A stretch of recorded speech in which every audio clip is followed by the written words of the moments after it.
Während in vielen Teilen der Welt vom Bienensterben gesprochen wird, nehmen in der Türkei seit Jahren die Bienen zu.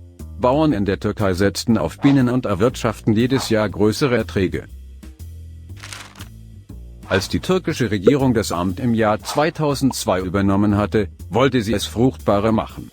Die kargen Steppen wurden aufgeforstet. Dabei wurden über 22 Millionen Hektaren zusätzliche Waldflächen geschaffen. Die Türkei pflanzte innerhalb 10 Jahren europaweit am meisten Bäume. Außerdem besitzt die Türkei 7 verschiedene Klimaregionen. Tatsächlich besteht fast das halbe Land aus Landwirtschaftsflächen. Historiker glauben, dass viele Landwirtschaftssysteme ihren Ursprung in der Türkei haben. Die Türkei werde weiterhin auf Agrarprodukte setzen, denn es sei die Grundlage für das Leben, sagte der türkische Agrarminister. Monokulturen sind in der Türkei eine Seltenheit und einzig in der Baumwollproduktion zu finden.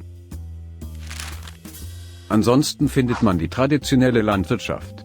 Damit die Vielfalt in der Natur, aber auch die Erträge in der Landwirtschaft erhöht werden können, förderte die türkische Regierung Imkereiprojekte. Bienen sollen die Fruchtbarkeit der Natur erhöhen und die Vielfalt im Lande sicherstellen. Wissenschaftler haben berechnet, dass auch die Bienen einen Anteil am BIP des Landes liefern können. Es werden zwar auch Pflanzenschutzmittel eingesetzt, aber im Verhältnis zu europäischen Ländern um das Vielfache weniger. So ist das, was bei uns Bio genannt wird, in der Türkei in der Landwirtschaft Standard. So gesehen, ist die Türkei das Land mit den meisten Biobetrieben.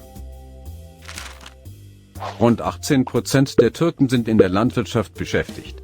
Im Jahr 2020 produzierte die Türkei Agrarprodukte im Wert von rund 40 Milliarden $.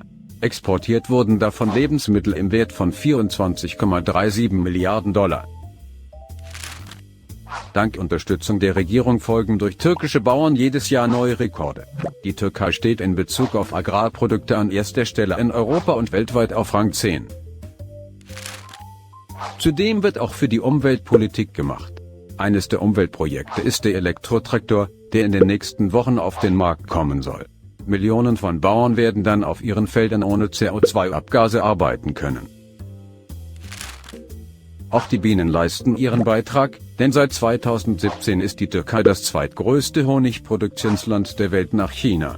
Der teuerste Honig der Welt, der Anzerberg-Wiesenhonig, wird in 3000 Metern Höhe produziert und war schon den Osmanen bekannt.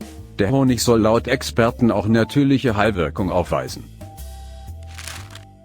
So steht auch in der Heiligen Schrift der Muslime, dem Koran, dass Honig eine Heilwirkung besitze.